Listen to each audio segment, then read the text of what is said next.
Bonjour mesdames et messieurs, je me présente, Siegfried, responsable commercial chez Laurent Camping Car.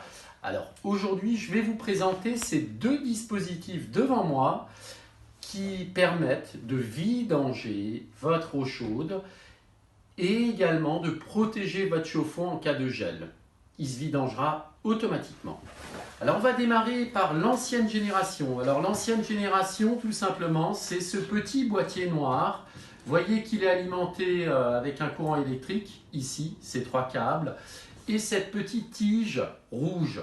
C'est cette petite tige qui va permettre d'actionner la vidange de votre eau chaude, de votre chauffe-eau. Cette petite tige, quand elle est levée vers le haut, comme ceci, je ne sais pas si vous voyez, le clapet ici de vidange du chauffe-eau est fermé. Donc, votre chauffe-eau est opérationnel. Pour le vidanger manuellement, j'appuie ici sur cette tige. Ça va ouvrir un petit clapet ici et vidanger l'eau qu'il y a dans votre chauffe-eau. Maintenant, en mode automatique, il faut savoir que ce petit boîtier, si par exemple la nuit vous oubliez d'allumer le chauffage, la température commence fortement à chuter, il y a un risque de gel du chauffe-eau.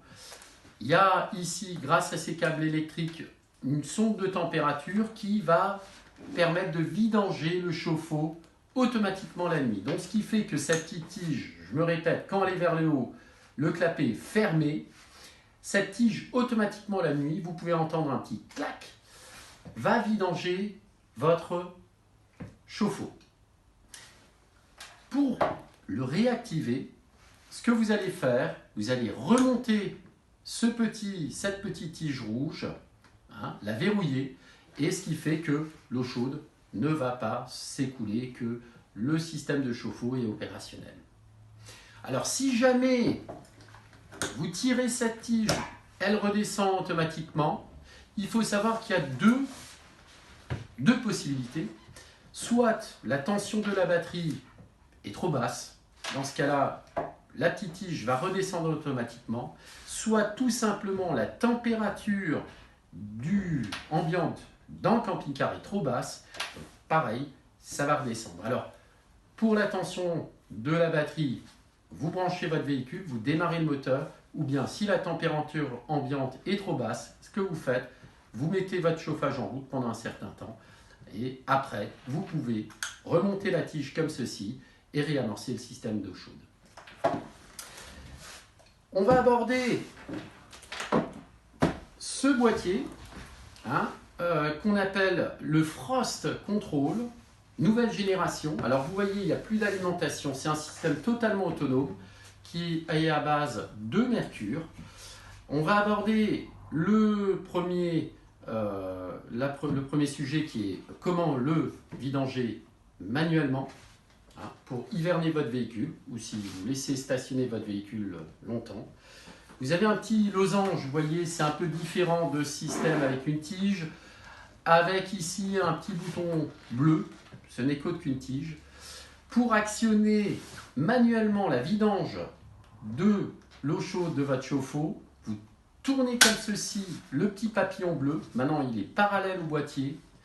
Il y a ici une petite tige bleue qui est éjectée, comme ceci, qui va vidanger l'eau chaude. Il y a une soupape qui va s'ouvrir et donc votre eau du chauffe-eau va être vidangée par ce petit tuyau ici en dessous. Pour réamorcer mon système, je vais tourner ce petit losange perpendiculaire comme ceci au petit boîtier noir.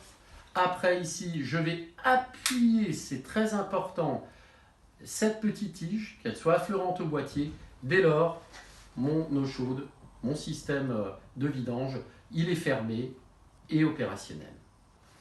Alors pareil que l'ancienne génération, vous avez un système qui automatiquement vidange votre eau du chauffe-eau en cas de gel par l'intermédiaire du mercure qui est dans ce boîtier. Et la nuit, potentiellement, si vous avez oublié le chauffage, il peut purger automatiquement votre eau chaude pour éviter que ça ne pète votre chauffage. Alors, qu'est-ce qui va se passer? Le losange va rester toujours perpendiculaire cette fois-ci.